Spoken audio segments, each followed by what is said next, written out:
दोस्तों, स्वागत है आपका हमारे चैनल धर्मो रक्षिता रक्षिते में।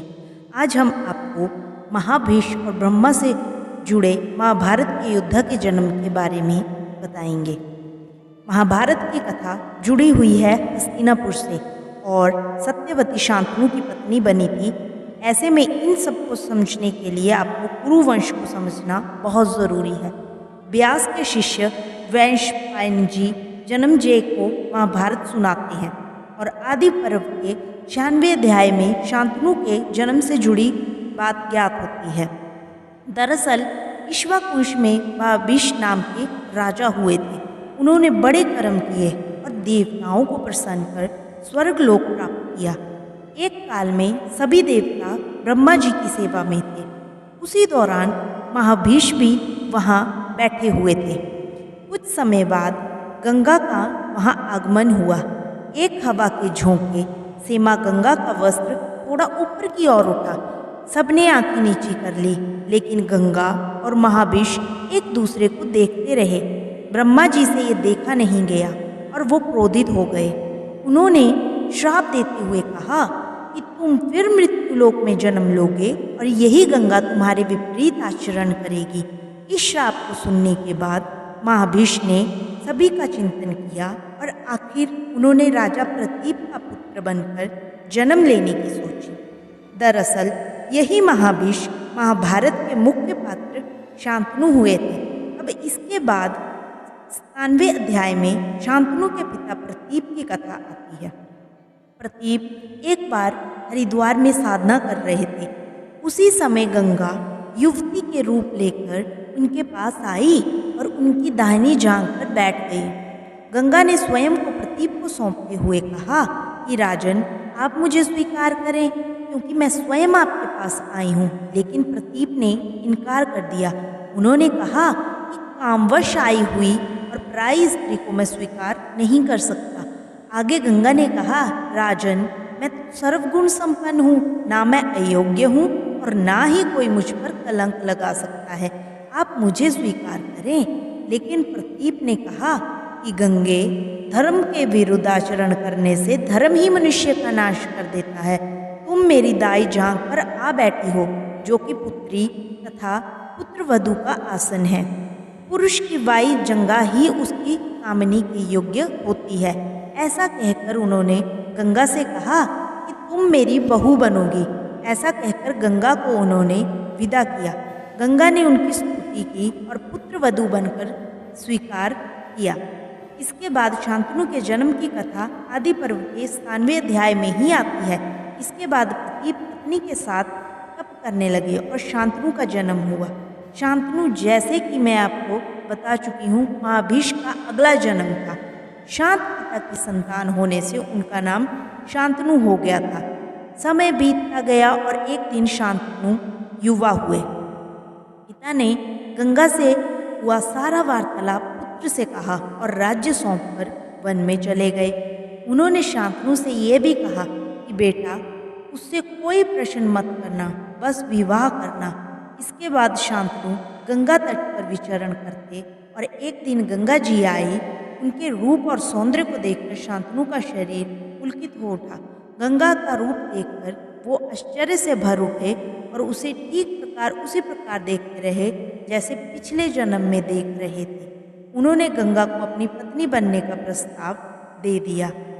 आगे 98वें अध्याय में वैशंपायन जी जन्मेजय को बताते हैं कि पूर्व जन्म की सभी बातें स्मरण करते हुए और प्रतीप के वचन को सार्थक करने के लिए गंगा ने हाँ कह दी और ये भी वचन लिया कि आप मुझे कोई भी कर्म करने से रोक नहीं सकते। जिस दिन आपने मुझे टोका, मैं चली जाऊंगी। प्रतीक नामक राजा ने गंगा को अपनी पुत्रवधू के रूप में स्वीकार किया और समय आने पर शांतनु और गंगा का मिलन हुआ। पिछले जन्म की बातों को स्मरण कर गंगा ने प्रेम विवाह के प्रस्ताव को स्वीकार किया और शांतनु ने इस शर्त पर विवाह किया कि वो उसे कभी भी कोई भी कार्य करने के लिए नहीं रोकेंगे। समय बीता और गंगा ने एक पुत्र को जन्म दिया। शांतनु बड़े प्रसन्न हुए, लेकिन उन्हें हैरानी तब हुई जब वो अपने खुद के पुत्र को नदी में बहा आई। शांतनु हैरान थे, लेकिन वचन में होने के कारण कुछ पूछ नहीं पाते थे। इस रहस्य का खुलासा महाभारत के आदि पर्व के 96वें अध्याय में होता है। दरअसल जब ब्रह्मा जी ने महाभीष को श्राप दिया था, उसके बाद गंगा पृथ्वीलोक पर लौट रही थी। इसी दौरान उन्होंने आकाश मार्ग से 8 वस्तुओं को गिरते हुए देखा। वो स्वर्ग से नीचे गिर रहे थे, मलिन वस्त्र हो गए थे और रूप भी दिव्य न रहा था। अब जब गंगा ने उन्हें इस हाल में देखा तो पूछा कि भाई ये कैसे हुआ। प्रश्न के उत्तर में वसुओं ने जवाब दिया कि ऋषि वशिष्ठ के आश्रम में एक बार पृथु, आदि वसु तथा संपूर्ण देवता आए हुए थे। उनकी पत्नियां वन में घूम रही थी और उसी समय घो नामक वसु की पत्नी ने उनकी धेनु को देख लिया और वो उस पर मोहित हो गई। उसने अपनी पति को वो गाय दिखाई, वो दिव्य थी। उसे ऋषि ने बड़ी तपस्या से पाया था। उसकी खासियत ये थी कि जो भी उसका दूध पिएगा वो 10,000 साल जिएगा और युवा रहेगा। वसु की पत्नी ने मृत्युलोक में अपनी एक सती जितवती का स्मरण हुआ, जो कि कुशीनर की बेटी थी। उसने वसु से कहा कि आप जैसे भी करके वो गाय ले आइए, मैं उसे मेरी सखी को दूंगी ताकि वो उसका दूध पी सके। ऐसा करने से वो चिरकाल तक युवा रहेगी। ऐसे मधुर वचन सुनकर और अपनी पत्नी की बातों में आए उस वसु ने गाय चुरा ली। ऋषि ने दिव्य दृष्टि से सब पता लगाया और 8 वस्तुओं को मनुष्य के रूप में जन्म लेने का श्राप दिया। ये घो विषम हुए और अपनी पत्नी के कहने पर उन्होंने गाय की चोरी की थी, तो मृत्युलोक में पत्नी रहित हुए।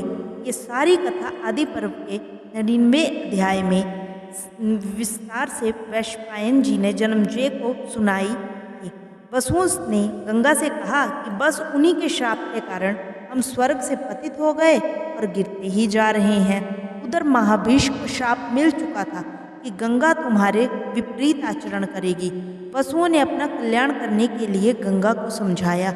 उन्होंने कहा कि अगर हम शांतनु की संतान बने और आप हमारी माँ बने तो आप जन्म लेते ही हमें बहा देना, जिससे हम तुरंत मृत्युलोक से मुक्त हो जाएंगे। इससे ब्रह्मा जी और ऋषि वशिष्ठ दोनों के श्राप का मान भी रह जाएगा। गंगा ने उन्हें वचन दिया कि ठीक है, मैं तुम्हारी माँ बनकर तुम्हें श्राप से मुक्त करूंगी।